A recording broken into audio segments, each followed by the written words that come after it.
Buenas tardes, alumnos. Vamos a iniciar la sesión de hoy. Hoy, miércoles 10 de diciembre, nuestra siguiente clase del Diplomado de Especialidad en Cuidados Intensivos. La voy a hacer hospedadora maestra para que pueda compartir sus diapositivas. Sí, maestro, gracias. Excelente, maestra. Ya está. Iniciamos sesión. Bienvenidos y bienvenidas. Buenas tardes a todos. Permítanme, ya les compartí en el grupo unas diapositivas que estaban pendientes y vamos a ir integrando. Permítanme, ahí está.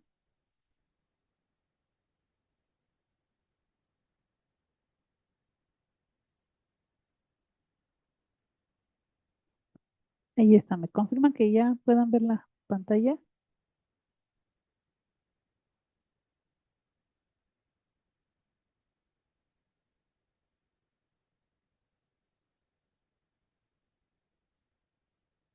Sí, ¿verdad? Bueno, ¿me confirman? Sí, ya se puede ver. Ok, gracias. Entonces estábamos revisando el tema de la monitorización neurológica. Vimos parte de algunos componentes de la monitorización, del estado de alerta, del, del sistema motor, sobre todo también de la valoración pupilar, la escala de Glasgow, que es una escala importante porque se utiliza tanto para traumatismo craneoencefálico y clasificar su gravedad, pero también es útil en otros escenarios.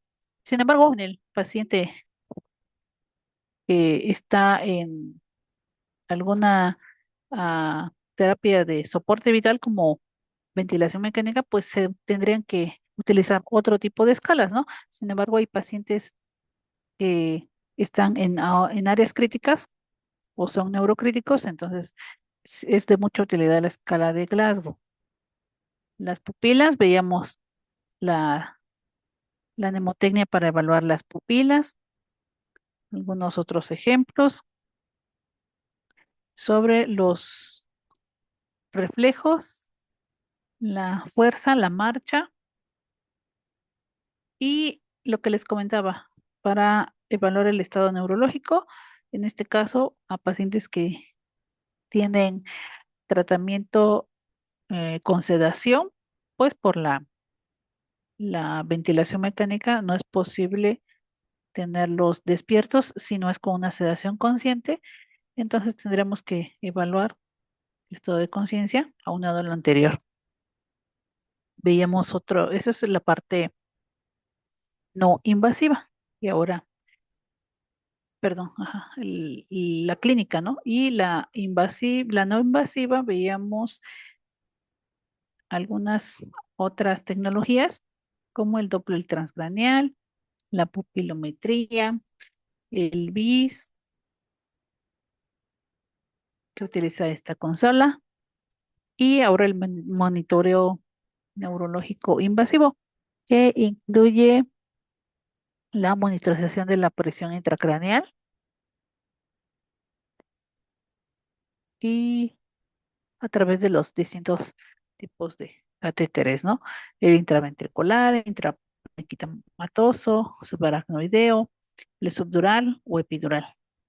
Y para calcular la presión de perfusión cerebral, se tiene que utilizar la cifra de EPIC y la cifra de PAM. Se hace una diferencia para arrojarnos la cifra de presión de perfusión cerebral y esta debe ser mayor a 60 milímetros de mercurio para asegurar una irrigación adecuada. Y habíamos comentado la cifra de PAM. ¿Cuál es la cifra de PAM meta mínima que se requiere para lograr una adecuada perfusión cerebral? ¿Recuerdan? Igual o mayor a 90. Exacto. Muchas gracias. Entonces, a diferencia de el paciente con otro tipo de choques, que se asegura una presión de perfusión general, digamos. En este caso, la presión de perfusión cerebral, perdón, la PAM para paciente neurocrítico se ve modificada, ¿sí? Y veíamos las indicaciones para medir la presión intracraneal, que son básicamente traumatismo craneoencefálico grave con un Glasgow menor o igual a 8, un accidente cerebrovascular, pueden pasar pacientes con hidrocefalia o posoperatorios del neurológico, que es básicamente el momento donde les colocan el catéter. Vigilar signos de deterioro cognitivo. Por eso es que la clínica está muy relacionada, porque básicamente no, en muchas unidades no cuentan a lo mejor con el equipo. Sin embargo, pues la tecnología es imprescindible y debemos irla relacionando nosotros como enfermeros que estamos pues a pie de cama. Importante que valoremos todo esto que ya vimos, desde las pupilas. Comentábamos que en las indicaciones a lo mejor muchas veces nos solicitan la valoración horaria, ¿no? De las pupilas, del Glasgow, de los pacientes que así pueden responder y algunos otros síntomas. ¿Sí? Los pacientes que son comunicativos, que nos pueden expresar a lo mejor alguna sintomatología como la cefalea, y de esta manera también se coadyuva la valoración y la vigilancia del monitoreo neurológico con los métodos invasivos y los no invasivos. Entonces, esto es lo que comentábamos, la PAM mayor a 90, ¿okay? Y la presión de perfusión cerebral, que es más a 60, pero pues una limítrofe sería 50 a 70. El control de la temperatura, importante. Los pacientes con neurocríticos no pueden tener fiebre. Eso aumenta el metabolismo del oxígeno a nivel cerebral. Por tanto, pues es como un cerebro que estuviera sufriendo, ¿no? Un cerebro que se calienta, que en la irrigación de todos los capilares, pues al elevarse esta temperatura, se, el metabolismo que lleva a cabo a nivel mitocondrial, pues tiene una mayor oxidación y no permite ese intercambio adecuado de oxígeno. ¿Qué más veíamos? Las cifras de, de CO2. Los pacientes pues deben estar en normocapnia, no pueden tener también elevación de los niveles de CO2. Por eso es importante la vigilancia y el control de las cifras de glucemia. La glucosa, pues que es tóxica a tal grado que las altas cifras pueden ser dañinas a muchos niveles. Vamos a ver también con respecto al tema renal más adelante. Y el cerebro no tiene un reservorio, entonces al no tener este sustrato junto con de la glucosa con el oxígeno, debemos nosotros de vigilarla. Continuamente hay esquemas de acuerdo a la patología que pueden ser cada 4 horas, cada 6 horas, cada 8 horas, cada 12 horas, etcétera. Entonces, vigilar que ese cerebro no sufra, siempre tenga el sustrato adecuado, tenga en otras palabras, por ponerlo así, no el alimento del cerebro, que no tiene más que la irrigación que está constantemente recibiendo a través de los capilares. La posición es una tarea fundamental que nosotros debemos vigilar. Si el paciente tiene movilización, que la alineación sea eh, centrada y la posición y la elevación de la cabecera, recomendado de 30 grados, pero existen pacientes que tienen algún tipo de lesión cerebral, perdón, vertebral, Y aquí la elevación pues podría ser a un máximo de 20 grados o la posición anti-Trendelenburg, que es prácticamente la de Trendelenburg, pero en este caso la cabecera se eleva. Es decir, se tiene que movilizar en bloque, no con los pies hacia abajo y la cabeza hacia arriba, sin hacer la flexión como es la diferencia con la posición de Fowler o semi-Fowler. Súper importante también recalcarnos ahorita lo vamos a recordar con los cuidados respiratorios en la aspiración de secreciones. Hemos comentado que la aspiración de secreciones tiene que ser una práctica con previa valoración de los profesionales de enfermería, porque tiene muchas implicaciones. En este caso, a nivel de la prevención de estímulos, a realizar la aspiración de secreciones, vamos a generar cierta presión, cierto aumento de presión intracraneal y recordemos que las cifras deben estar por debajo de 15 a 20. Al hacer una aspiración de secreciones pueden existir maniobras de Valsalva, es decir, que generemos algún tipo de reflejo tusígeno, que esto es importante prevenirlo porque no queremos que exista mayor presión a nivel intracraneal. Y en la parte de los cuidados respiratorios, si lo vamos nosotros relacionando, tiene que ser una práctica valorada previamente con la necesidad de realizar este procedimiento. Entonces, necesitamos ir conjuntando toda esta información para llevarlo a un nivel sistemático de la atención del paciente. Entonces, son varias cosas que a lo mejor también el paciente tenga alguna terapia de reclutamiento alveolar, que el paciente tenga allí algunos datos de presión intracraneal, tenga o no tenga la necesidad de ser aspirado, que no lo tomemos como una práctica rutinaria, sino que sea con conocimiento, que sea con técnica, obviamente, y pues se ha alejado de esta práctica rutinaria que solo lo tengo que aspirar porque me lo piden mis compañeros de no sé quién de turno o pues para justificar que estoy haciendo mi trabajo. No, tiene que ser una práctica eh, pues recomendada con el sustento de la necesidad del paciente. Obviamente que si vemos al paciente tener ahí las secreciones, vamos a realizarlo. No es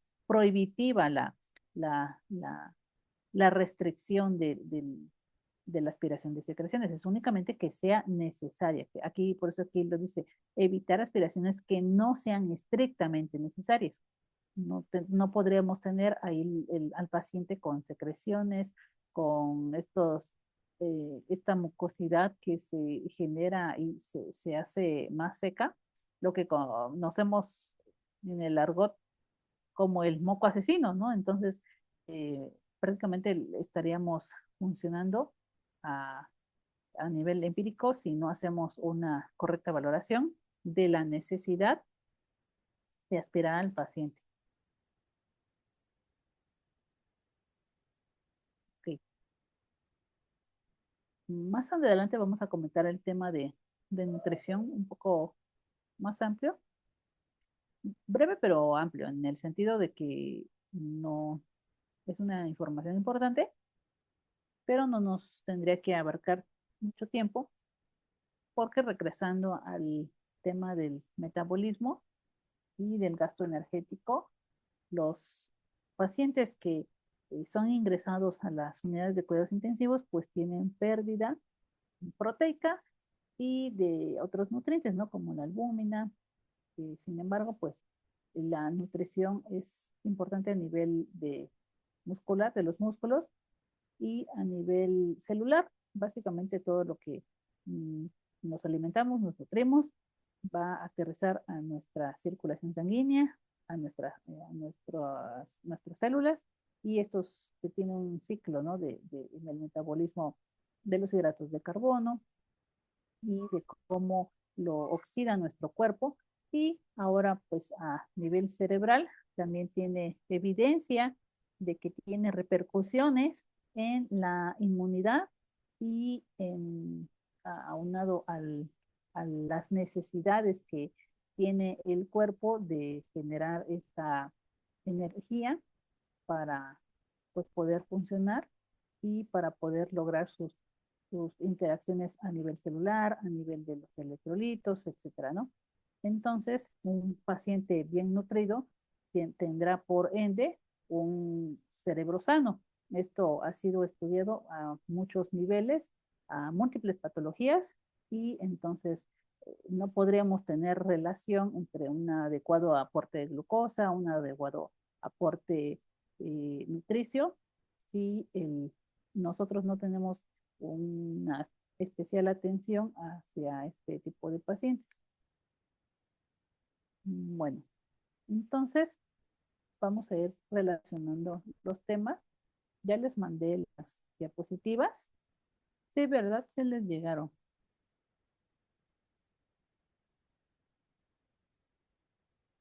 Y esto, ok. Sí les llegaron las diapositivas, ¿verdad?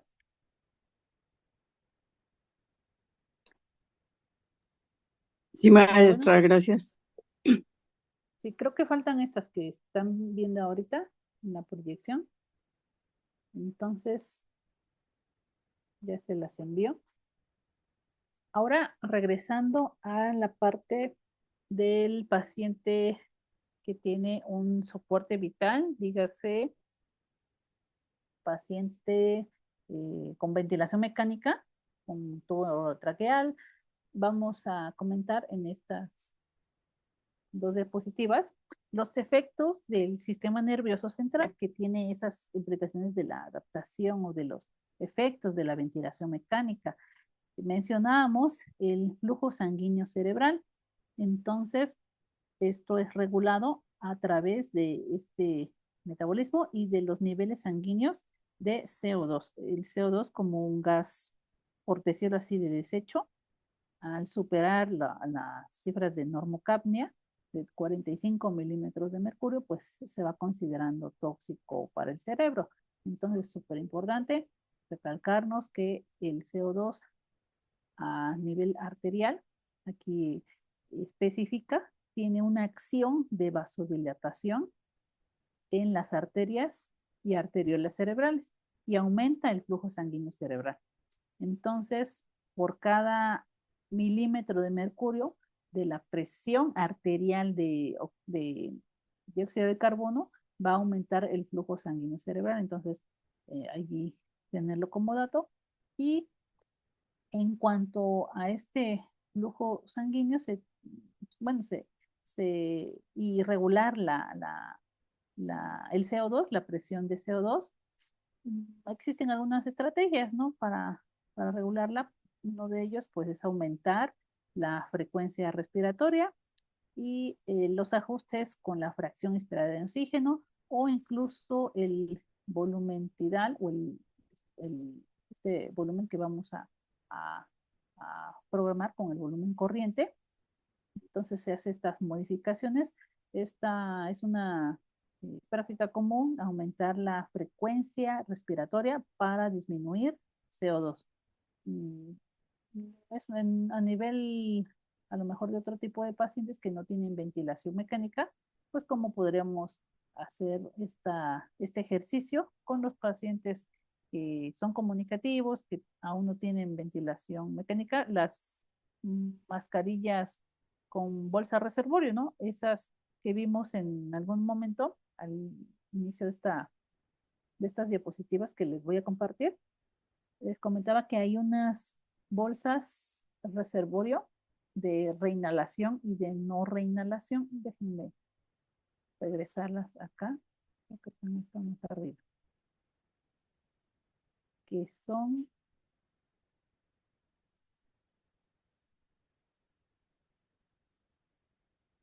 estas.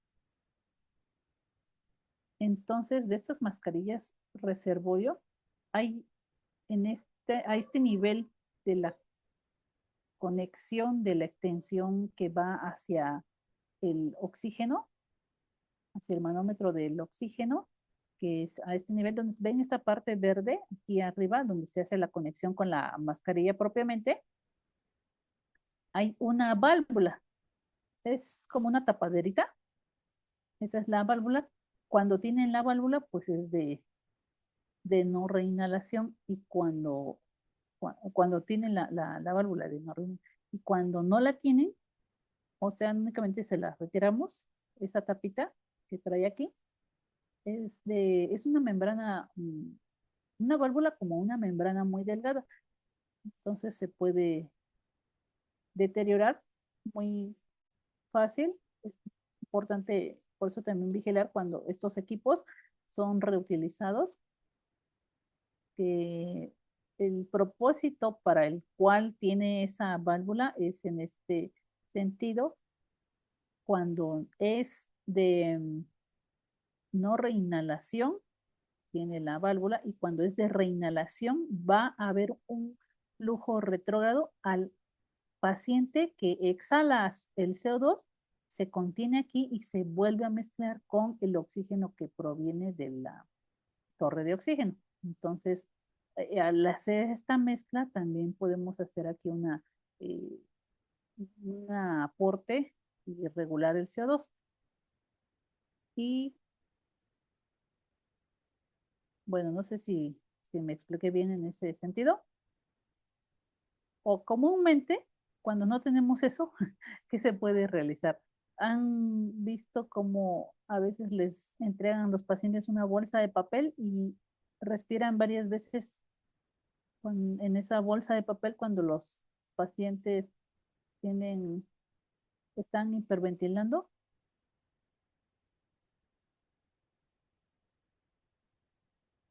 ¿Lo han visto? O a lo mejor no lo han visto porque en sus unidades sí cuentan al 100% con este tipo de mascarillas, ¿cierto? No sé si me escuchan o no me escuchan, o ya se fueron de la sesión. Sí, maestra, sí, en el hospital sí hay. Ujú. Entonces utilizan las de reinhalación y no reinhalación, ¿no? Así es. Ujú. Y cuando en el ventilador le alargamos el espacio. Ajá. Entonces, al prolongar el tiempo inspiratorio y expiratorio, se aumenta la frecuencia respiratoria.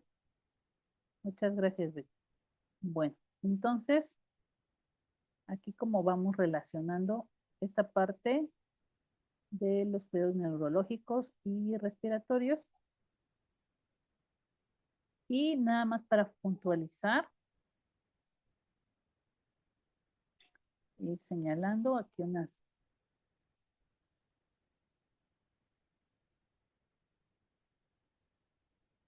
partes. Bueno, hasta aquí dudas, preguntas.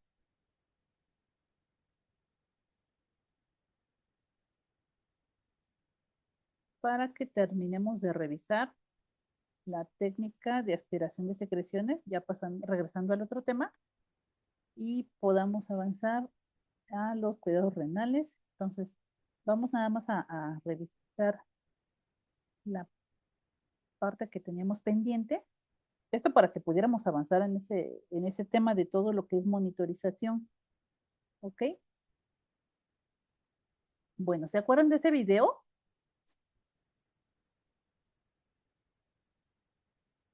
Que comentaba la técnica de aspiración de secreciones. Aquí, pues tuvimos una reflexión, una crítica hacia pues la necesidad del paciente de ser aspirado, pero también en nuestras unidades no tenemos, a lo mejor, no todas cuentan con un sistema cerrado de aspiración, y la preferencia sentida del personal de un sistema sobre otro, ¿no? De la aspiración cerrado o de la abierta. Sin embargo, pues el que está recomendado, el que tiene evidencia de menor incidencia de neumonías asociadas a la ventilación mecánica, ¿cuál es? Es el sistema cerrado, porque no tiene esa exposición que pierde la persona al respirar por la nariz, ¿no? Desde los cilios, calentar el aire, humidificarlo, filtrarlo, llegar hacia los pulmones, hacer esa, incluso esa lubricación de las partículas de tanto de oxígeno como de nitrógeno, de gas mezclado, y a diferencia de un paciente que tiene un tubo que conecta prácticamente sin un filtro como es la nariz, a pesar de que tiene el, el filtro de humidificación pasiva, que se conecta en el circuito al ventilador, pues no es una barrera idónea, ¿no? Al exponerlo a un sistema de aspiración abierto. Entonces, nada más vamos a recordar la técnica para pasar a los cuidados que tenemos pendientes del paciente con traqueostomía. ¿Ok? Sí pueden ver el video, ¿verdad?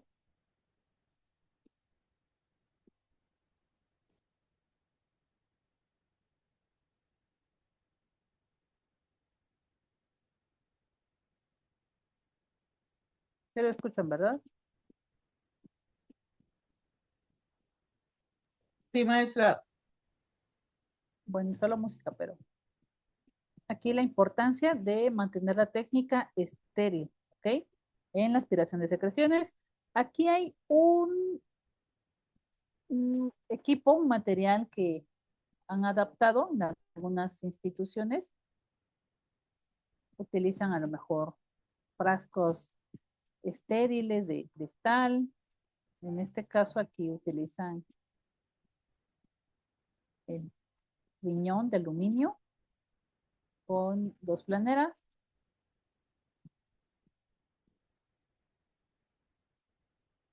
Y la solución es básicamente para lo siguiente, hacer el lavado de la sonda. Entiéndase que la otra flanera puede utilizarse para la aspiración por boca y una es para o si se hace con técnica abierta, pues una flanera serviría para lubricar y lavar la sonda en el sistema cerrado, aunque una sea del tubo y otra sea de la boca.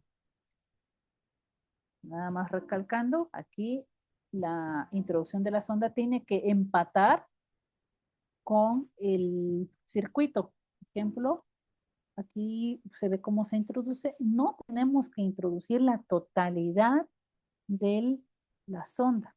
La sonda tiene una numeración y tiene esta camisa que es este tipo de plástico muy delgado, que es, a pesar de que está delgado, tiene una adecuada resistencia que ha sido manufacturada para este propósito de poderla manipular. Y en esta numeración aquí nosotros tenemos que hacerla coincidir con la numeración que visualizaremos a este nivel del tubo. Generalmente son tubos en el adulto de 28 a 32 centímetros de longitud. Sin embargo, nosotros tendremos que empatar. La sonda tiene una longitud mayor, me parece que es de 60 centímetros. No, como de 40 centímetros. Y a este nivel más o menos, como por donde está la arca dentaria, aquí estará la fijación. Regularmente estará en 21, 22, depende de la complexión del paciente, más o menos. Aquí está como muy introducido, ¿no? Y a este nivel, más o menos de esta conexión, podemos notar que existe un número 28 y aquí hay otro espacio que a veces no se logra visualizar la numeración. Entonces, lo que hacemos es introducir y empatar, ejemplo, ¿no? 28 con 28. Y a ese nivel solo introduciremos la sonda. No podríamos introducir más la sonda porque no tendría caso y provocaríamos ahí una lesión eh, que muchas veces genera un traumatismo y vemos secreciones sanguinolentas. Entonces, no es que el paciente tenga ya daño pulmonar, sino es un daño provocado por el trauma de esta sonda, que es una sonda, si ustedes han tenido la curiosidad de explorarla. Es una sonda pues un poco rígida, considerando la fragilidad de la mucosa, de los bronquios y de la laringe. Entonces ahí tener esta especial atención, este especial cuidado. Y antes, no sé si en sus unidades han observado que hay unos equipos que tienen esta conexión, una, que es para la jeringa eh, que se posiciona a este nivel y se lubrica la sonda para lavarla. Entonces, esta conexión, hay otros equipos que tenían aquí la misma, el mismo tipo de conexión antes del circuito. Entonces, estos han ido desapareciendo por este riesgo de arrastrar solución provenientes a este nivel hacia el tubo. Entonces, es una práctica, es una mala práctica, ya lo habíamos comentado, hacer los lavados. Sin embargo, pues hay algunos comentarios, ¿no? Y sentidos de, de que es una percepción que el paciente pues tiene a lo mejor mejor arrastre, lubricación de secreciones, etcétera, ¿no?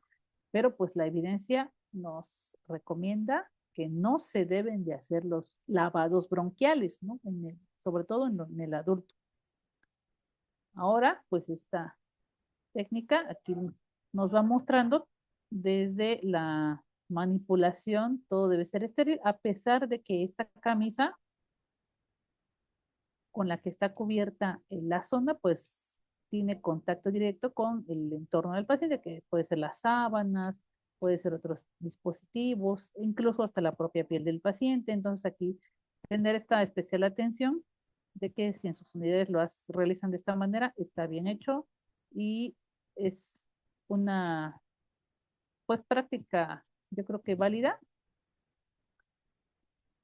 porque es un procedimiento en el que estamos introduciendo un agente externo al cuerpo.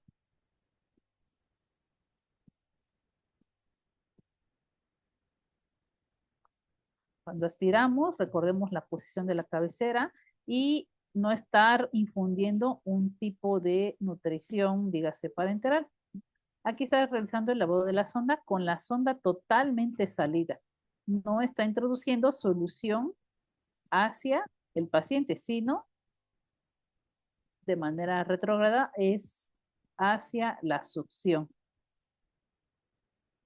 únicamente para lavar la sonda. Y con una jeringa de 10 es suficiente. A veces, tal vez si tuviera muchas secreciones, podemos utilizar una jeringa de 20, pero una de 10 es suficiente. Estas conexiones les decía que está después de la conexión de la T del tubo. Bueno, dudas, preguntas, comentarios, ya se durmieron. Tenemos aquí pues este video y el de los cuidados de traqueostomía. ¿Qué me comentan sobre la traqueostomía?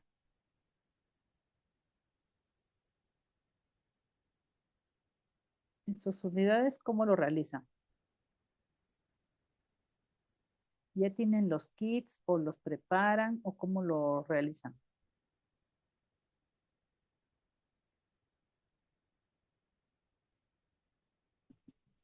Maestra, para la tráqueos igual, porque tiene que ser más corto. Este, Ajá, tiene que ser una zona de la- perdón, Betty, se entrecorta su audio. ¿Podría repetirlo? ¿Sí me escucha? Sí, maestra, sí le escuchó. Ya me escucha. Ya, En ya. el hospital en el que trabajo sí se usa aspiración de secreciones del tubo de orotraqueal y en la boca es una sonda Nela. No,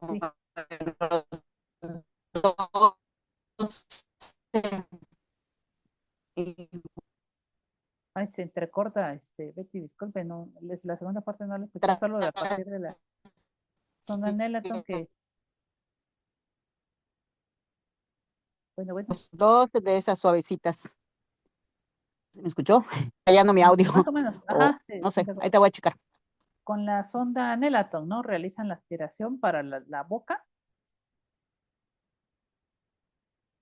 y tenemos que hacer el intercambio de guantes de la sonda eh, del tubo y de la sonda de la boca, ¿vale? Recordar que es cambio de guantes y no es un guante sobre otro guante, ¿ok?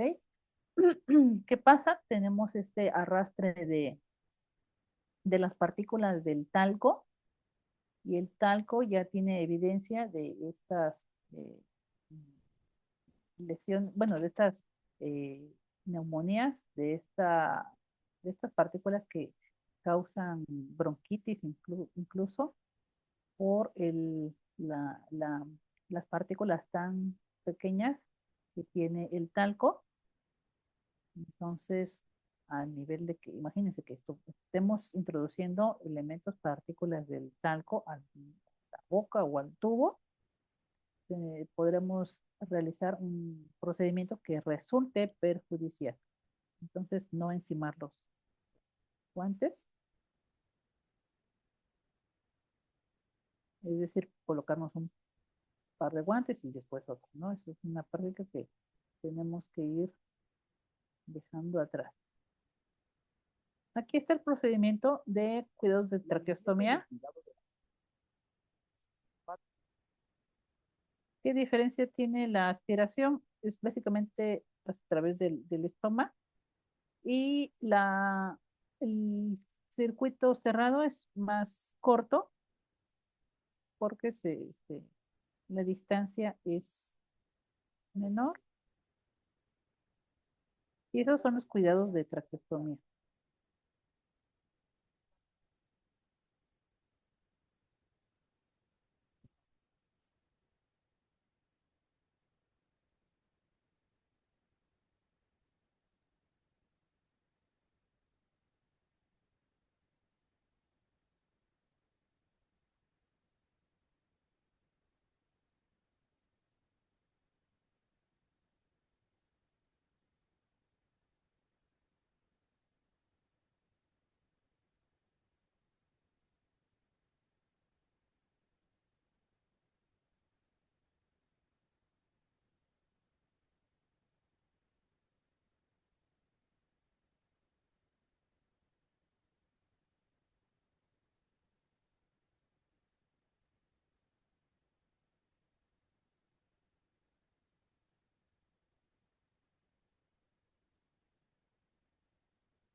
Y haríamos la crítica, ¿no? Que en este caso es un video, entiendo que es educativo para personas que tal vez vivan en Estados Unidos, que ahí recomiendan, ¿no? Comprarlo casi, casi en cualquier lado. Y que ahora criticaríamos la parte a nivel institucional, estos kits se arman, ¿no? Entonces, puede resultar el mismo equipo que vimos en el video anterior, de tener un riñón con dos planeras, y este ya se procesa, se utiliza una técnica preferentemente estéril para que aseguremos el adecuado manejo y prevenir algunas infecciones. Y contrariamente, aquí en este video, si pudieron notar, menciona que se pueden utilizar vasos de papel. Entonces, aquí tendríamos que explorar la evidencia que yo creo que resultaría, me imagino, mayor de utilizar de manera más recomendada un equipo estéril a uno que no es estéril. ¿A ustedes qué opinan?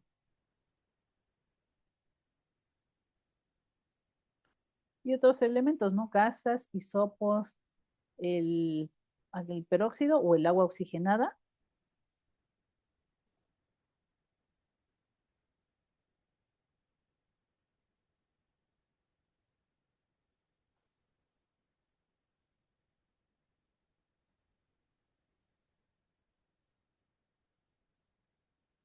Ese no es el lavado de la OMS, lo conocemos, pero bueno, es nada más para hacer la crítica, ¿no? Como hemos comentado.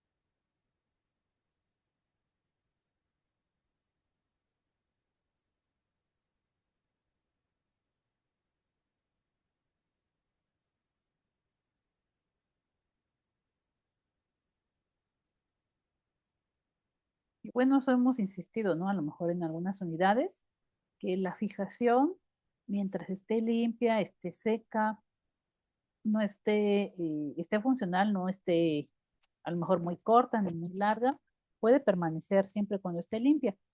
Pero hay otras instituciones donde tienen protocolos distintos que a lo mejor lo hacen por turno, que lo hacen, no sé, cada 8 horas o cada 12 horas, etcétera, ¿no? Cada unidad lo irá describiendo.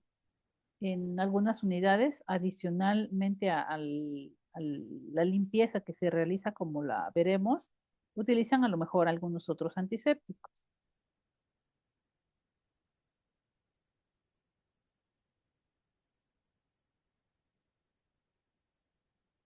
Pero aquí hacer una aclaración importante y crítica, que el agua oxigenada nunca tendría contacto ni con la piel del paciente ni con el equipo que será introducido de manera inmediata, sino que se tiene que realizar un enjuague. El agua oxigenada, ¿cuál es el propósito de utilizar agua oxigenada? Si alguien me quiere comentar en su experiencia, ¿cuál es el propósito del agua oxigenada en la técnica de los cuidados de traqueostomía? ¿Alguien tiene conocimiento, alguna idea?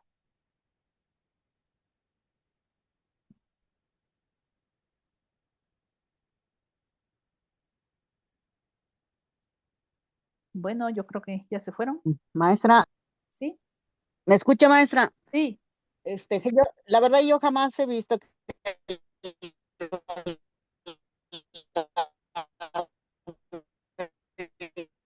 Bueno, se entrecorta su audio, Betty.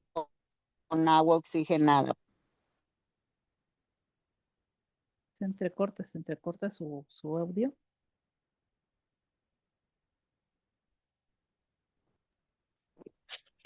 Maestra, Bueno, buenas tardes.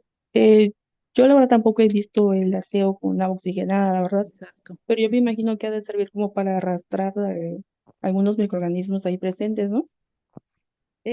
Bueno, el propósito de la oxigenada es únicamente para desprender las secreciones de la cánula, porque tendremos que extraer la endocánula que trae la traqueostomía.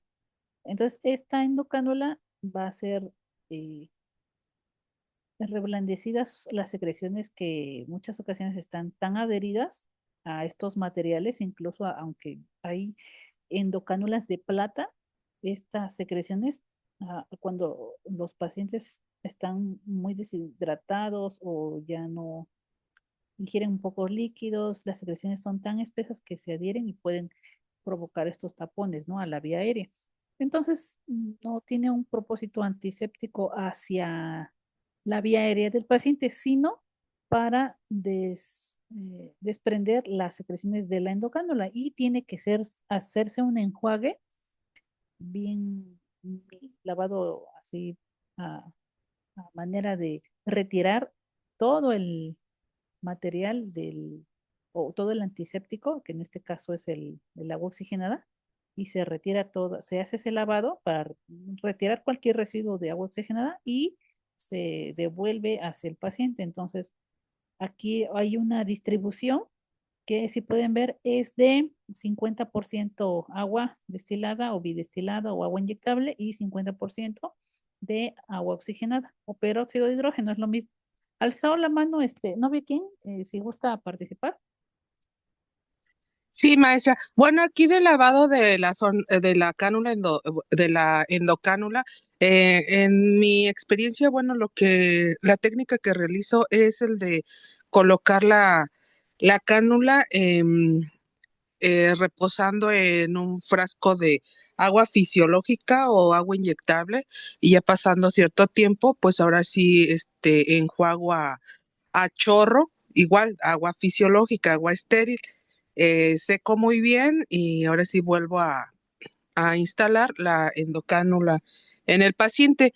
Y pues sí, es buena técnica el de estar lavando cierto tiempo la endocánula, porque luego a veces, como menciona, queda el residuo y a pesar de que nosotros estemos aspirando al paciente, luego esa sensación que comenta el paciente es que siento algo aquí como si fuera un pellejito y me genera esa ansiedad y sí, luego a veces los pacientes inician con su crisis de ansiedad y su taquicardia, porque si es que ya me aspiró, pero yo siento que tengo algo, y precisamente es la endocánula que está sucia.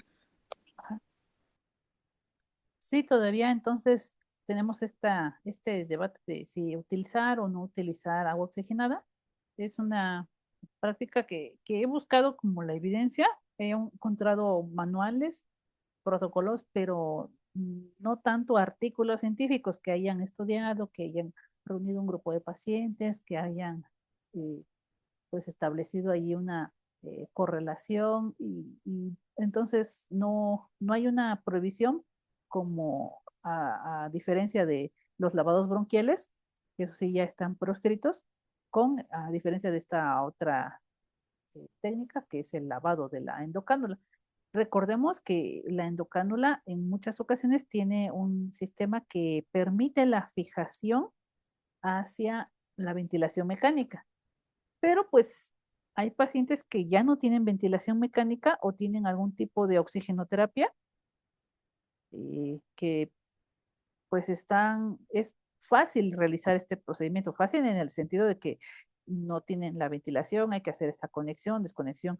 Entonces, en muchas unidades todavía necesitan regular o estandarizar esta práctica de que solo los pacientes que ya no tengan ventilación mecánica puedan hacer los cuidados de traqueostomía específicamente de lavado de la endocánula, porque esto tendría pues a lo mejor algún efecto negativo, porque se hace la desconexión prácticamente del ventilador hacia el paciente. Entonces aquí aunque la enfermera se apure, son algunos minutos que el paciente prácticamente está en apnea, ¿no?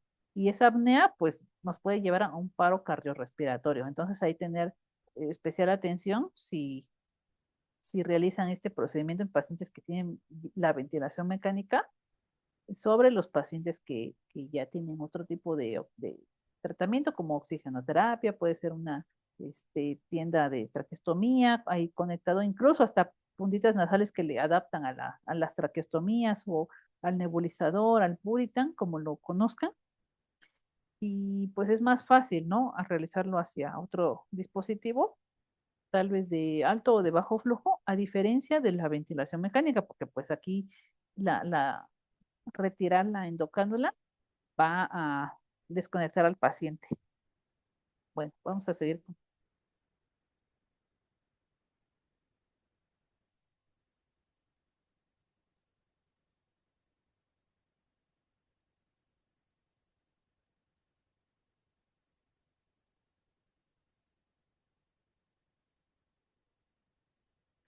Bueno, aquí este es un video, entiendo que no es una enfermera, porque aquí desde cómo se colocan los guantes, ¿no? Introduce un dedo donde no debe ser, pero bueno.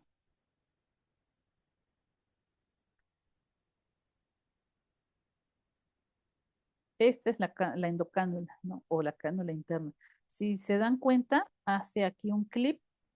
Para quienes no la conocen, hace un clic. Creo que hay una marca muy comercializada, es la Shiley. Entonces, la Shiley y la Covidien en México tienen un sistema aquí que hacen un clic, se atora, se hace tiene un seguro y funciona como con unos puntitos, ¿no? Entonces estos puntitos al empatar ya se coloca el seguro. Entonces se tiene que girar. Y a veces cuando hacen este giro, el paciente hace su expresión de dolor, ¿no? Porque entiendo que esto en muchas ocasiones todavía hay médicos que fijan la, las aletas de la traqueostomía a la piel con sutura. Entonces, estos pequeños movimientos son de verdad, los pacientes se expresan los que ya no tienen ventilación mecánica, o que tal vez sí la tienen, pero expresan mucho dolor, ¿no? Cuando se moviliza estas aletas o incluso la propia cánula de traqueostomía.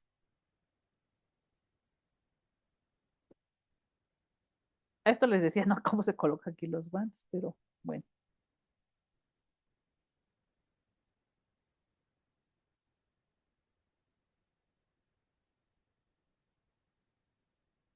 Allí reposa. Ajá, aquí reposa unos minutos. La endocánula o la cánula interna es lo mismo en el agua mezclada con agua oxigenada, con agua inyectable o agua bidestilada, ¿no? Entonces aquí mientras ejerce su acción de desprender estas secreciones el agua oxigenada. Por eso es que les comentaba, nunca debe entrar en contacto el agua oxigenada ni con el sistema de succión, ni con la endocánula, ni con la piel del paciente, ¿ok? Mucho menos con la mucosa del paciente.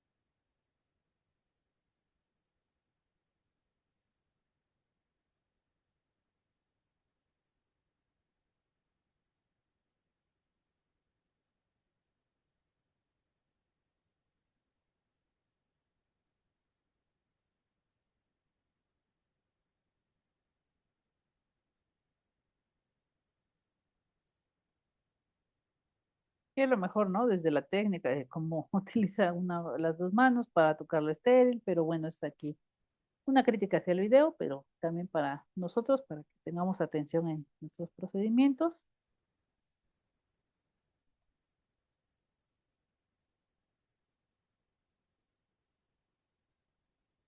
Aquí, ojo, hemos recalcado que que en este video utiliza el peróxido de hidrógeno en contacto con la piel. Sin embargo, es lo que personalmente he buscado evidencia, todavía no encuentro un artículo, sino he encontrado en ese sentido manuales, procedimientos que lo retoman de otros manuales, pero no hay artículos científicos que les había comentado. Entonces, algunas otras técnicas incluyen isodine,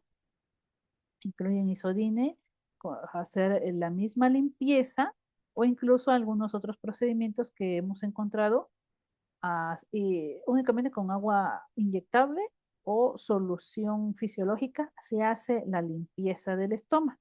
Entonces, aquí lo que necesitamos recordar que es primordial es mantener limpio el estómago.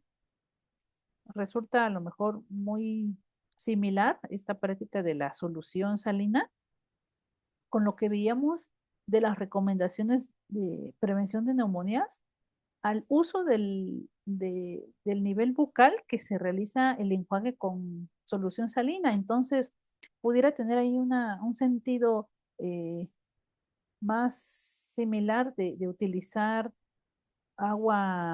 solución salina como, como agente que haga la limpieza, porque pues es un área importante, ¿no? Que tiene a lo mejor aquí acúmulo de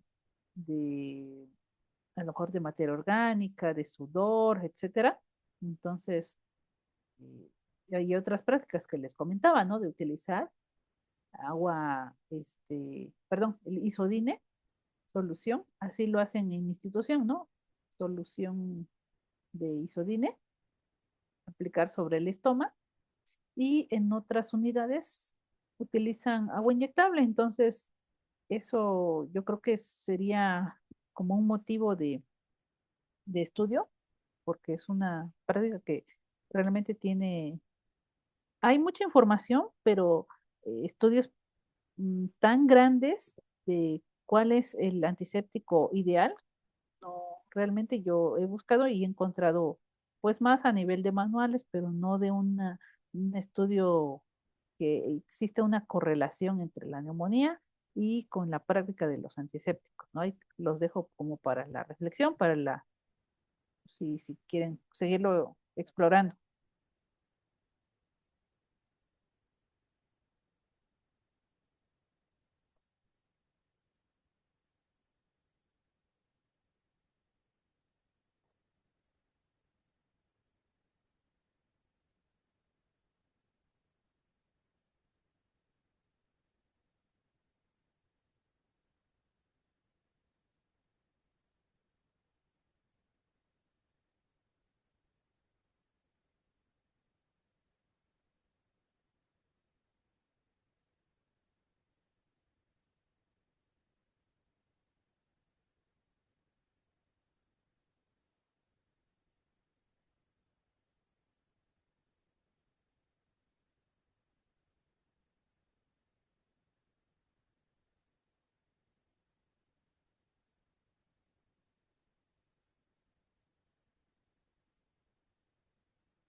Bueno, qué otra experiencia, comentario en sus instituciones, cómo lo realizan? ¿Con qué antiséptico utilizan acá para la limpieza? ¿O utilizan solo agua, solución salina o agua inyectable? ¿Cuál utilizan? A mí solo me había tocado el empleo de solución salina. Ajá, sí, sí, es correcto, gracias. Se puede utilizar entonces. ¿Quién más ha visto cómo realizan este procedimiento? Prácticamente tendríamos que adaptarnos al protocolo de la institución, ¿no? Entonces, sobre el antiséptico que estén utilizando. Igual, maestra, solo solución salina o Ajá, agua inyectable. sí, gracias. Igual solución salina, lo que haya, diría. Exacto, ¿no? Lo que hay, lo que hay. Bueno, entonces, ya para continuar con el otro tema, para que ok.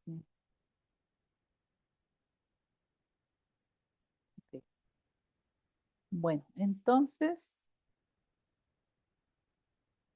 recordamos que no pasamos nutriciones durante la aspiración ni durante los cuidados de traqueostomía, la posición de la cabecera, la higiene del aseo bucal con clorexidina o con solución salina, el retiro de la sedación, y todo esto está en los manuales de implementación de los paquetes de acciones para prevenir y vigilar las infecciones asociadas a la atención de la salud. Lo encuentran en la página de la Comisión Permanente de Enfermería o en internet, lo buscan así y van a encontrar el documento, ¿no? Donde va a describir estas acciones. Tenemos el de prevención de neumonías y otros, ¿no? El de infección de sitio quirúrgico, infección de vías urinarias, al uso de catéter urinario y infecciones del torrente sanguíneo asociado al uso de catéter venoso central. Ahí para que lo busquen, van a encontrar básicamente aterrizadas estas intervenciones. ¿Dónde están? De las que ya les he comentado.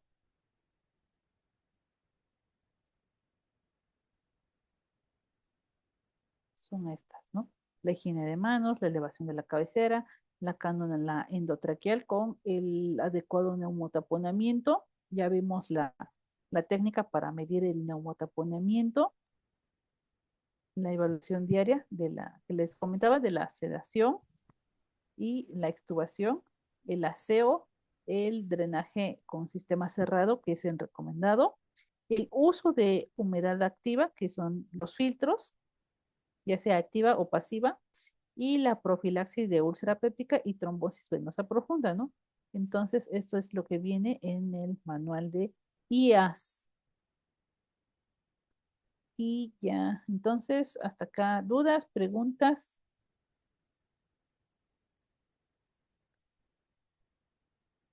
Bueno, para que avancemos con nuestro temario, vamos Un a momento.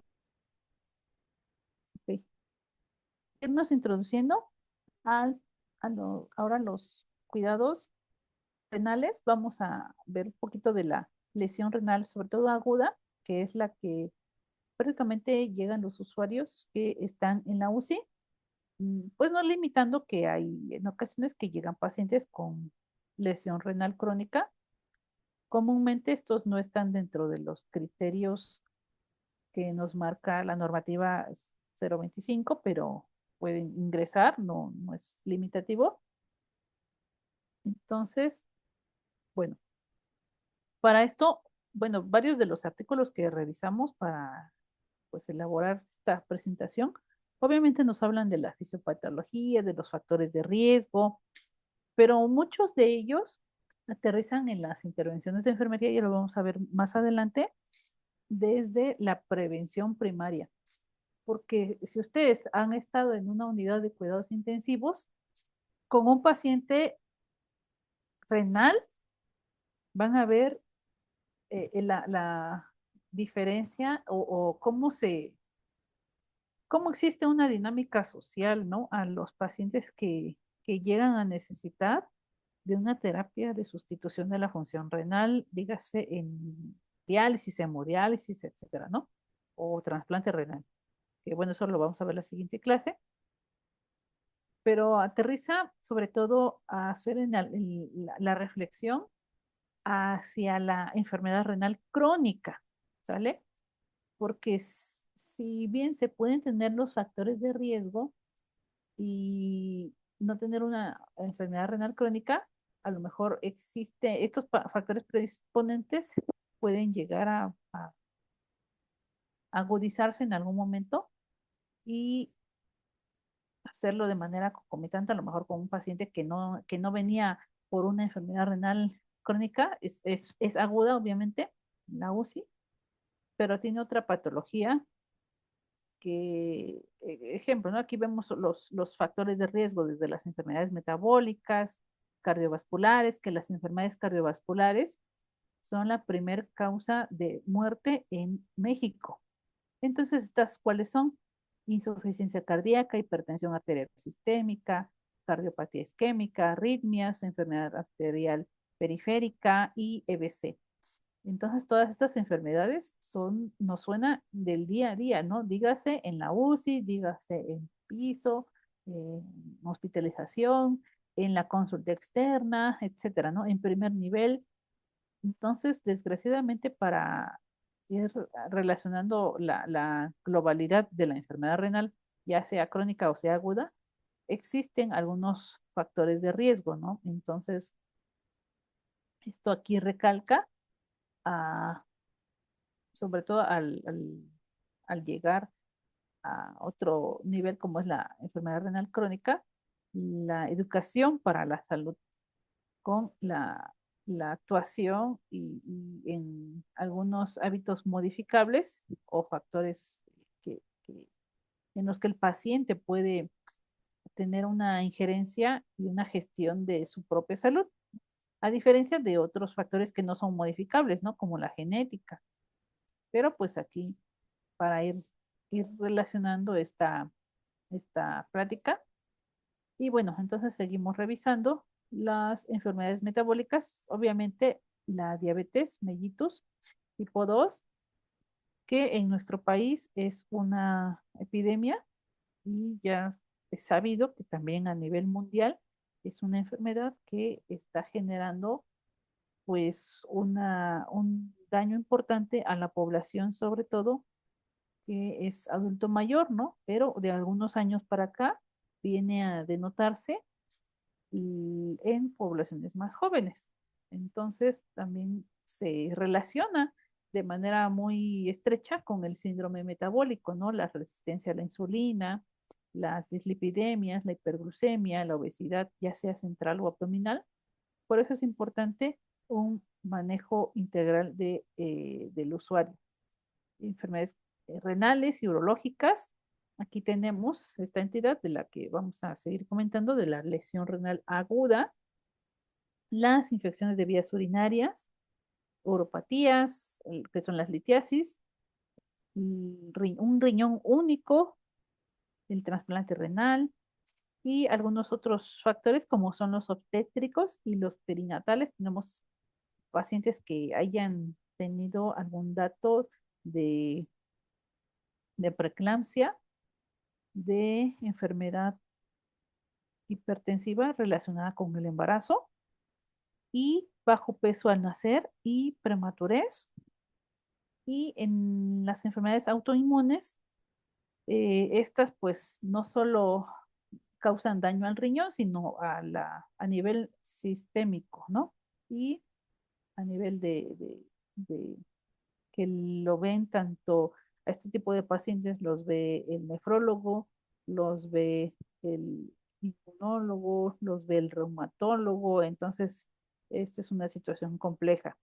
Medicamentos y toxinas, ah, los AINES, algunos medicamentos también, incluso suplementos, bueno, se venden como suplementos, todas las hierbas, los preparados, incluso obviamente pues mm, algunos fármacos que se utilizan para el dolor, estos pacientes que tienen dolor crónico, que pueden llegar a abusar de los medicamentos, pues tienen allí a lo mejor abuso de, ya no de paracetamol, ¿no? De toricoxib, de celecoxib, de incluso medicamentos, a lo mejor que no son para el dolor, también son nefrotóxicos, de antibióticos que pueden ocasionar daño renal y pues obviamente hay medicamentos que no es su función, sino es un efecto secundario, ¿no? Las quimioterapias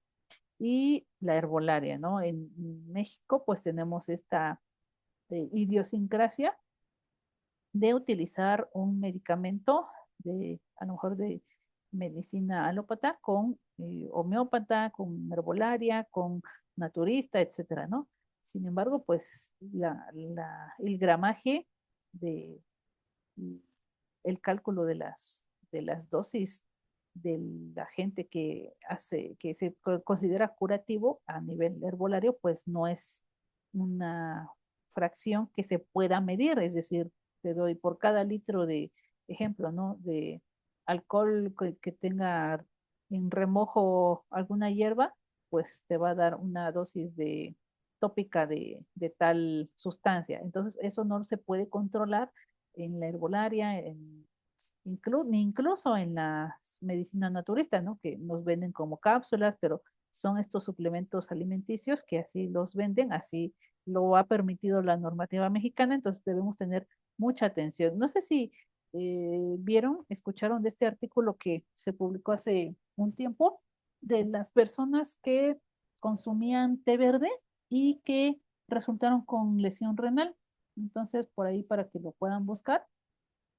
No lo tengo a la mano, pero si quieren se los localizo de estos datos que arroja el té verde, ¿no? Muy lejos de parecernos una pues práctica común e incluso saludable, puede ser una práctica perjudicial para nuestros riñones. Los factores genéticos y familiares, pues los antecedentes de enfermedad renal y enfermedad poliquística, tenemos toda esta pues conjunción de factores. Ahora, los demográficos y los ambientales, las zonas incluso de donde se proviene la raza afrodescendiente, aquí lo posiciona como estos factores étnicos, pero a nivel Latinoamérica somos una raza muy propensa a esta patología.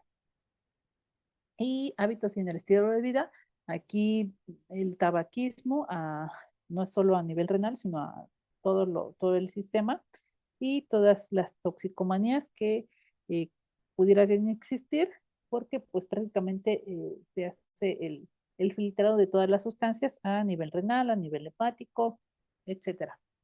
Y aquí están como de manera conjunta estos factores de riesgo. Aquí dice de enfermedad renal crónica, pero también los podríamos relacionar con la enfermedad renal aguda, de la que vamos a hablar más adelantito. ¿Qué es esta? Bueno, estas son algunas de las causas de la enfermedad renal aguda. Ya a nivel más específico, vamos a clasificarlo, por decirlo de esta manera, porque hay unas subclasificaciones, ¿no? Enfermedad renal aguda en el embarazo, en pacientes eh, sépticos, ¿no? En pacientes con shock distributivo, etcétera, ¿no?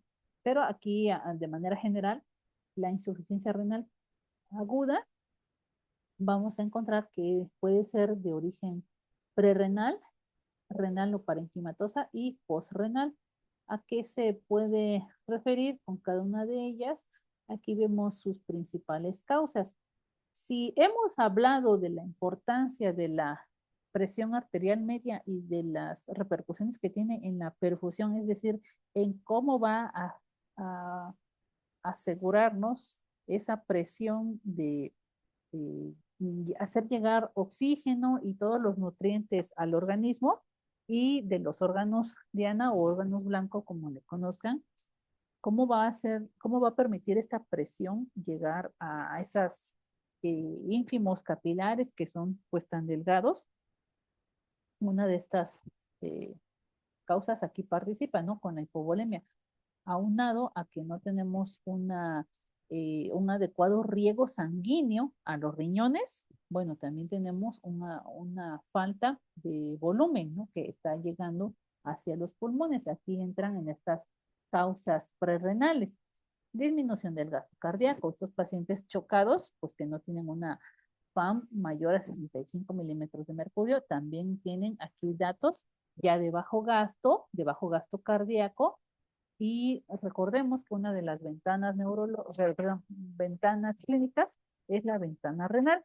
Veíamos la ventana neurológica, la ventana tegumentaria y la ventana renal. Aquí entra en estas causas a nivel del prerrenal, ¿no? Entonces no está llegando la adecuada perfusión, la adecuada presión ni el adecuado volumen. Y ahora el gasto cardíaco también se relaciona a este nivel. La vasodilatación y la vasoconstricción.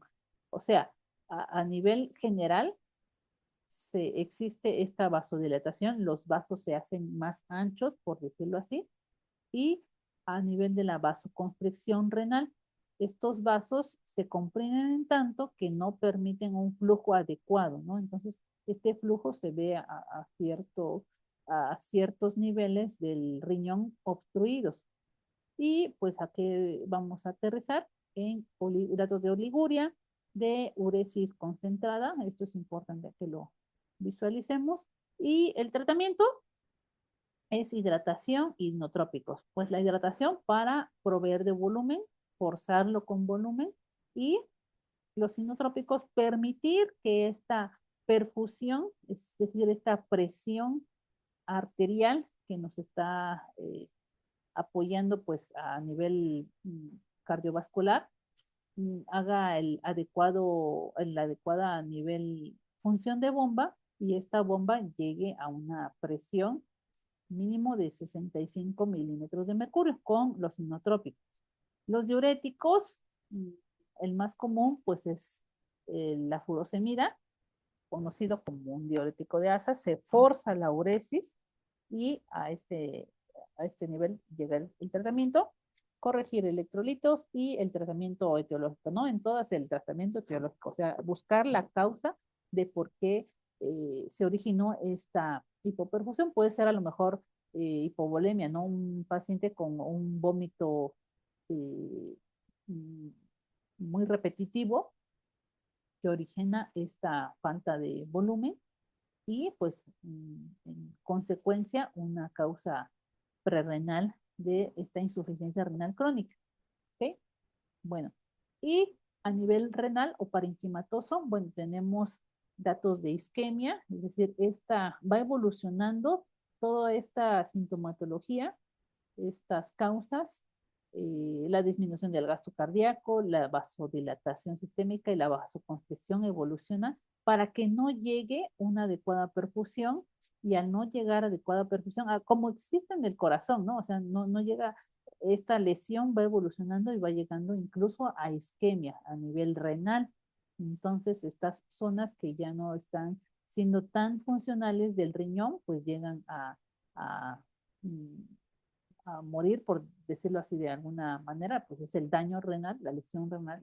Esto es prácticamente la lesión que está existiendo, el daño a las células y, bueno, otras causas, medicamentos nefrotóxicos, ya hemos comentado, glomerulonefritis, estas infecciones que pudieran evolucionar más torpidamente y pues ya causar más daño, nefritis intersticial, enfermedades tubulointersticiales y que vamos a notar poliuria ineficaz, es decir, además de que el paciente pueda tener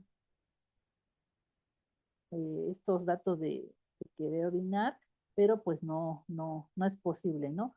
Dado por las infecciones a nivel de glomérulo, estas infecciones como las nefritis, e incluso orina diluida, ¿no? Ingiere líquidos, tiene tal vez adecuado volumen, pero no está depurando de manera correcta. Y pues el tratamiento, de igual manera, hidratación, inotrópicos puede ser furosemida, aquí también pueden recomendar algunos médicos el manitol, corregir electrolitos y de igual manera el tratamiento etiológico y posrenal u obstructiva también se le conoce, ya sea de uno o de ambos riñones. Y pues aquí tenemos las famosas piedras que a nivel coloquial le, le denomina la gente, ¿no? Bueno, entonces son las litiasis, ¿no? Ahora las estenosis, estas lesiones que se hacen las paredes de los vasos de los capilares más duras, por decirlo así, más resistentes, que tanto puede ser de manera conjunta con la presión, incluso también tumores y pues bilaterales, algún tumor, alguna hiperplasia, como la hiperplasia benigna de próstata, que aquí puede ocurrir a nivel de ambos riñones y que vamos a presentar oliguria y anuria, ¿no? Ya llega a nivel del, del riñón, no es posible drenar la orina. ¿Qué tratamiento lleva? Descompresión urinaria, el sondaje vesical y tratar su causa. Bueno, han existido algunas clasificaciones de lesión renal aguda, tanto para aguda como para crónica, tienen distintas perspectivas, pero ahorita vamos a hablar de la aguda. Desde la evolución de cómo definen la lesión renal, cómo dan esta clasificación, a lo largo de los años pues, han existido algunas escalas y guías, mejor dicho, son guías porque no es solo la escala, no es solo la valoración, sino lleva un enfoque más amplio, ¿no? De definirlo en una simple tabla, como estos protocolos que pues van definiendo desde la creatinina, el tiempo, la tasa de filtrado glomerular, eh, la modalidad en la que se está utilizando el tipo de lesión, ya sea aguda o sea crónica, etcétera, ¿no? Bueno, aquí nada más para resumir las distintas guías que han surgido, la Rifle, la Akin y Cadigo. Entonces, a lo mejor mm, pueden utilizarse a nivel más, porque el Cadigo no es solo la tabla, ¿no? Sino son las guías, ¿no? Que han sido modificadas y utilizadas a nivel más actual, sobre todo a pacientes de lesión renal crónica, pero se hace de manera eh, concomitante, puede ser el uso de las guías, porque van a predecir qué tanta mortalidad hospitalaria tienen. Esta es la de Rifle, que es lo que utiliza, aquí nada más para resumir, utiliza tasa de filtrado glomerular, utiliza excreción de orina, o aquí lo maneja como producción de orina, y la creatinina medida en sangre, que es lo que se conoce como la creatinina sérica. Bueno, ¿qué es la tasa de filtrado glomerular? Pues es la presión hidrostática que vamos a tener a nivel de los capilares, y pues va a favorecer esa filtración. Regularmente pues viene a, a darse a nivel de 3 capas de los capilares y de la membrana glomerular, y esa es la de Rifle.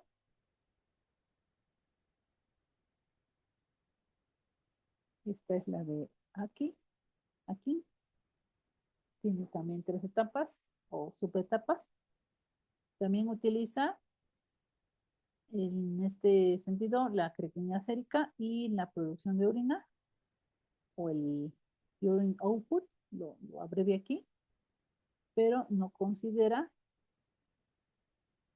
la tasa de filtrado glomerular, ¿no? A diferencia del Rifle y Cadigo.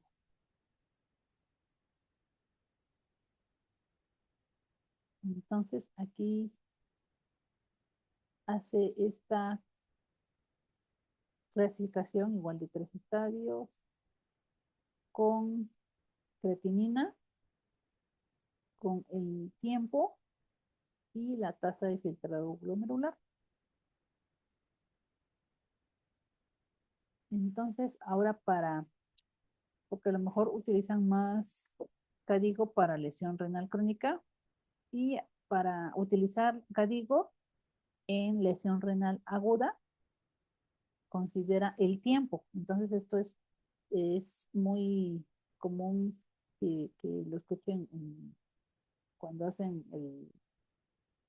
la estratificación de lesión renal aguda, es con base en el tiempo, y tienen una temporalidad en el gasto urinario y en el aumento de la creatinina.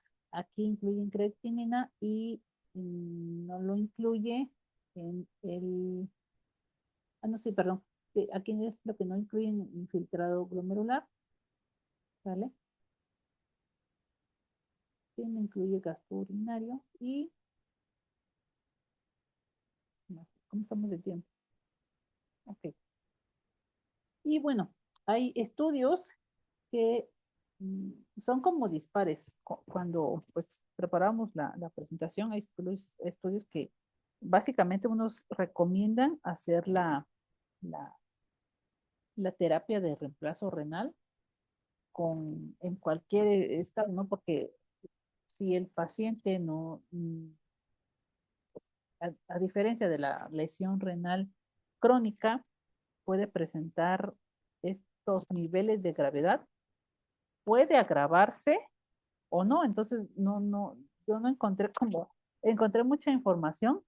Sin embargo, hay información que va destacando que sí se pueden reducir los días de UCI. Si se usa más temprano o más tarde, va a haberse guiado por estos que se denominan los biomarcadores. Entonces, los biomarcadores van a dar más atinadamente, por decirlo de alguna manera, de cuándo utilizar la terapia de reemplazo renal, si utilizarla de manera más temprana o utilizarla hasta que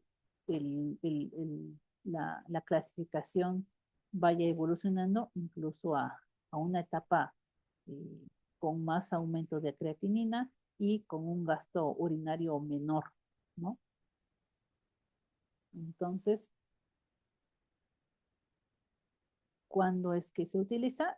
Cuando existen alteraciones a nivel de los electrolitos y del pH, con un pH menos de 7.2 o un bicarbonato a nivel sanguíneo menos de 12, que existan azoados, y estos como los vemos a simple vista, ¿no? El paciente urémico, el paciente que tiene datos de deterioro neurológico, datos de hipercalemia, con potasio más de 6 y sobrecarga de líquidos. Vemos a estos pacientes tan edematizados, tan, tal vez que a veces no, pues sobre todo cuando llegan en las áreas críticas, ¿no? Ejemplo, valoración, urgencias, estos pacientes que tienen una sobrecarga importante de líquidos y llegan con datos de dificultad respiratoria, pero cuando se hace una valoración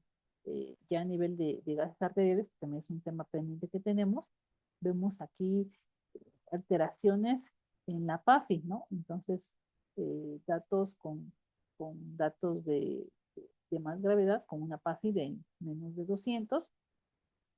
Y bueno, entonces esto es lo que les estaba comentando, que hay muchos estudios que hacen estas críticas de cuándo utilizar la terapia de reemplazo renal. Dígase en UCIs, con hemodiálisis o con terapias de reemplazo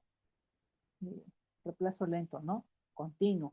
Entonces, aquí hay un resumen de esos estudios que, bueno, aquí unos especifican desde el año 2016, hacen una comparación de la terapia de reemplazo renal, ya diga, sea diálisis, hemodiálisis, terapias lentas continuas o incluso trasplante, ¿no? O sea, todo eso entra en la terapia de reemplazo renal. Entonces, cuando tienen mejor supervivencia en los pacientes, aquí hacen eh, solo la comparativa, ¿no? No hacen, solo aterrizan, que es en etapa 2 o 3, la, la, la comparativa de la terapia temprana versus a que se evolucione toda la gravedad de la lesión renal aguda.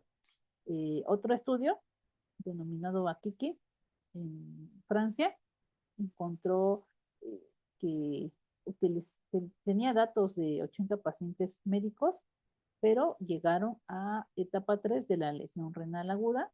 Entonces no hay como algo conclusivo. Más adelante viene la diapositiva de la evolución de este estudio de Akiki del 2016 al Akiki 2021.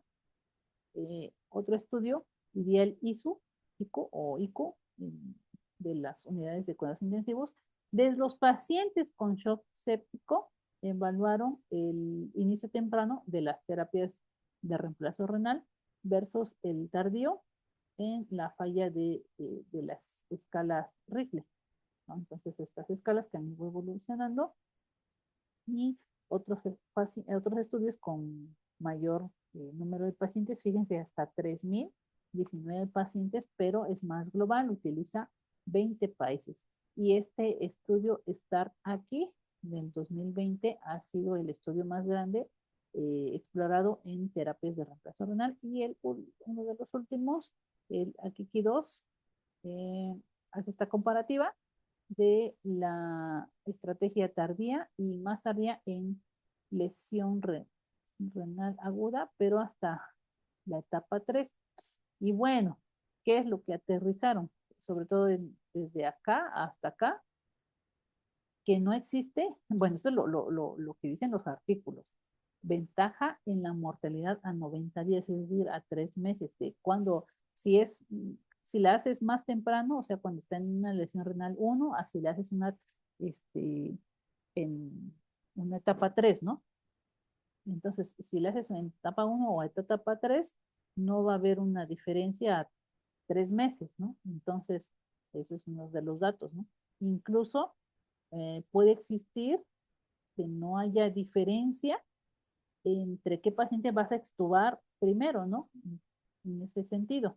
Entonces, si la haces temprano o la haces más grave, porque no es únicamente ver riñón, es ver al paciente de manera sistémica. A lo mejor puedo tratar de manera excelente una lesión renal en etapa 3, pero tengo daño neurológico, ¿no? Pero tengo daño pulmonar. Por eso es que estas conclusiones son tan, eh, ¿cómo se puede decir? Tan polarizantes, tan debatibles, sobre todo cuando no, pues no vemos como el contexto general de lo que nos están hablando los estudios. Bueno, y otros hallazgos han encontrado en esos estudios que hay menos eventos adversos en un grupo tardío. Es decir, a lo mejor nos resulta como, a mí me resulta como impresionante estos datos, ¿no? Y el 35% del grupo tardío, es decir, que tiene una lesión renal en un nivel más avanzado, pues nunca recibió terapia de reemplazo renal y pueden evolucionar favorablemente. Entonces son situaciones tan polarizantes, tan dispares también, porque tiene que ver mucho con los recursos que tiene tanto el paciente como la institución, ¿no? Y pues obviamente tanto a la causa que está ocasionando la lesión renal aguda, que son múltiples, múltiples causas, ¿no? Entonces, si tratan a lo mejor de manera sistémica y no solo están tratando riñón, tal vez estén allí apoyando a que tenga una mejor evolución el paciente. Entonces, que no hay beneficio en el inicio temprano de terapia de reemplazo renal cuando no hay indicaciones absolutas presentes, ¿vale? Entonces, hay aquí unas comparativas que si es en etapa 3, bueno, o sea, la peor etapa, por decirlo así, pero aquí tienen como pues unos criterios, ¿no? De oliguria de más de 72 horas o un boom de 112 a 140 y el boom a más de 140. Entonces, aquí lo que causa cambio es la mediana de los días. Uno es de 44 horas y otros de 96 horas. Entonces, son días, aquí prácticamente este, otros días de diferencia en la etapa 3 de la lesión renal. Y aquí ¿qué es lo que demuestra? El aumento en la mortalidad ajustada a 60 días, ya no se va hacia 90 días, sino hacia 60 días en el grupo de estrategia más tardía, sugiriendo que retrasar demasiado puede ser perjudicial. Entonces es donde podemos aquí como decir entonces qué es mejor, ¿no? Esperarnos tanto o no esperarnos tanto. O sea, si recordamos pues los principios de la bioética, pues no hacer daño, y procurar el bien hacia la persona. Entonces, si lo puedes hacer a lo mejor en una etapa tardía, pero no evolucionar o no permitir que, que esta lesión siga de manera concomitante hacia todas las otras comorbilidades que tiene el paciente, pues no le perjudique más. ¿Ok? Entonces, por eso es que se tiene esta esperanza o esta ventana de 48 a 72 horas para ver una recuperación con el tratamiento, ¿no? Que se tiene allí esperado. Por ejemplo, ¿no? Si es hidratación, si es inotrópicos, si es volumen, si es diuréticos, etcétera, ¿no? O incluso antibióticos, ¿no? Porque vemos que también las infecciones pueden ahí ocasionar ciertas lesiones, ¿no? Y ahora el abuso de los antibióticos también puede causar lesión renal. Entonces, todo esto pues es una maraña de, de complicaciones si no se lleva una visión global, porque no es solo ver riñón, ¿no? Es ver al paciente en su totalidad. Y bueno, evitar la terapia de reemplazo renal innecesaria, ¿no? Aquí lo ponen innecesaria, pero pues es necesaria. Muchas veces vemos a los pacientes tan eh, con datos de azoados, con tan encefalópatas, ¿no? Que incluso reciben nada más una sesión de hemodiálisis y ya mejoran drásticamente, ¿no? Entonces eso es importante. Bueno, eso viene a criterio de los médicos, pero a nivel de lo que hemos tenido de experiencia, vemos que nada más reciben una o dos terapias de hemodiálisis y mejoran súper bien los pacientes, ¿no? Y no retrasar demasiado, entonces que no se vaya hacia 72 horas, a diferencia de lo que dice, eh, evitar superar esta mediana de 94 horas, ¿no? Y bueno, aquí hay algunas elecciones de las más comunes de los accesos vasculares, que tienen como primera, segunda, tercera opción y lo que se debe evitar. De primera opción, la vena yugular interna derecha, que va a tener la punta del catéter en la aurícula derecha. Segunda opción, vena femoral con un catéter debe terminar en la vena cava inferior. Tercera opción, una vena yugular interna izquierda. ¿Y qué se debe evitar? Un acceso subclavio, ¿sale? Porque aquí vamos a ver esto interesante que tenemos esta asimilitud, ¿no? De lo que está pasando aquí en la imagen. En este imaginativo, pues vemos aquí a ambos catéteres este, luchándose por el espacio, cuál va a ser más central, porque el Majorcar pues, es un tipo de catéter, ¿no? O el acceso central que necesita la terapia de reemplazo renal, pues no puede competir, no tendría por qué competir con la terapia con la que de infusión con la que estamos llevando a cabo otros tratamientos, ¿no? Con el paciente. Y pues para esto existe un diplomado más específico que ahí para promocionarlo. Con el maestro Bell tenemos básicamente muchos diplomados y en el área de nefrología, pues hay expertos que pues a fondo, más detalladamente pueden compartirnos tanto sus evidencias como la experiencia de esta área de nefrología. Y bueno, existen las modalidades de terapia de reemplazo renal, eh, desde la hemodiálisis, la diálisis peritoneal, se utiliza más comúnmente en pacientes crónicos, pero pues no se descarta en los pacientes críticos, ¿no? Existe algunas unas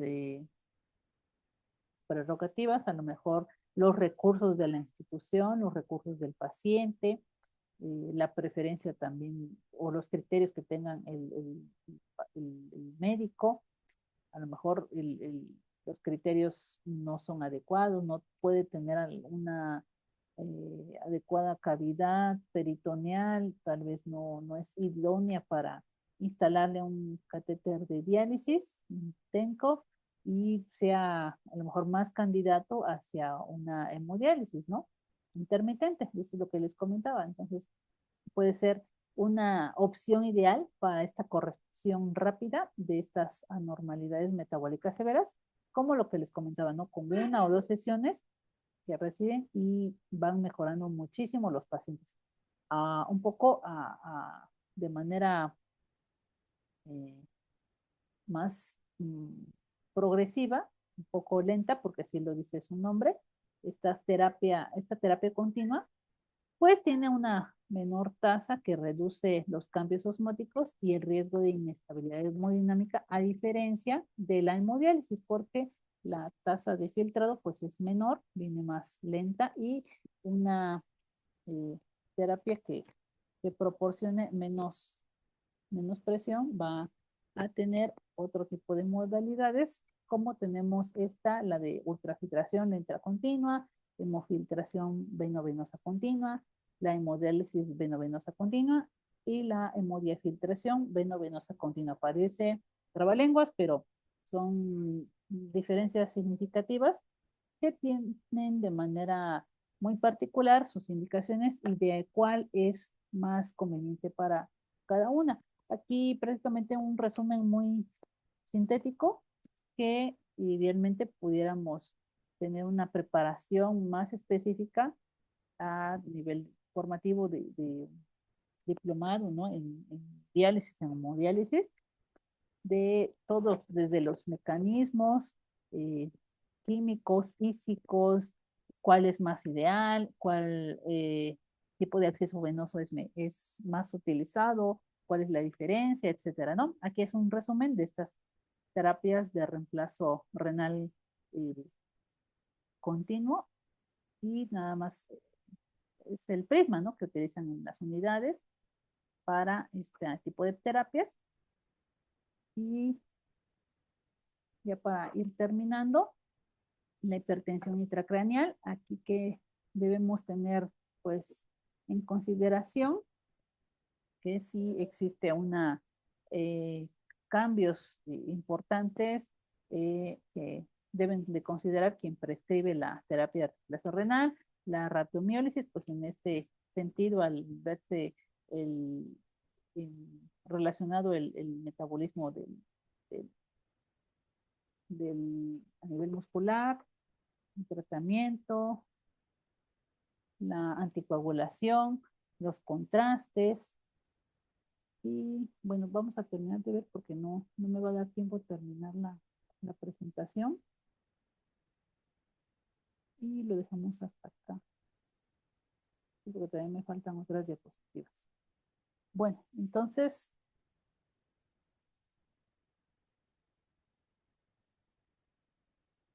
bueno, dudas, preguntas. Tengo pendiente entonces, si me pueden recordar qué diapositivas compartirles.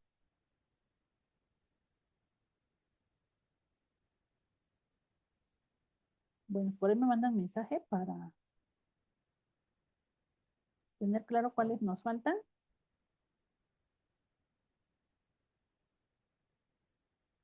Y ya se las enviaría en el transcurso de la semana, por favor. ¿Dudas, preguntas, comentarios?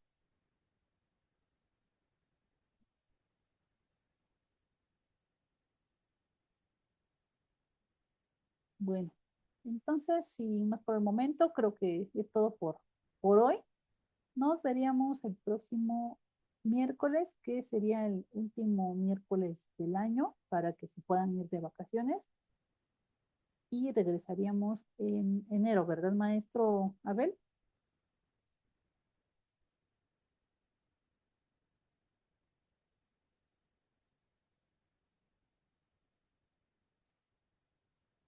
Bueno, entonces espero que me comenten si les faltan algunas otras diapositivas y ya se las hago llegar, por favor. Gracias a todos, excelente miércoles, hasta luego. Gracias, hasta luego.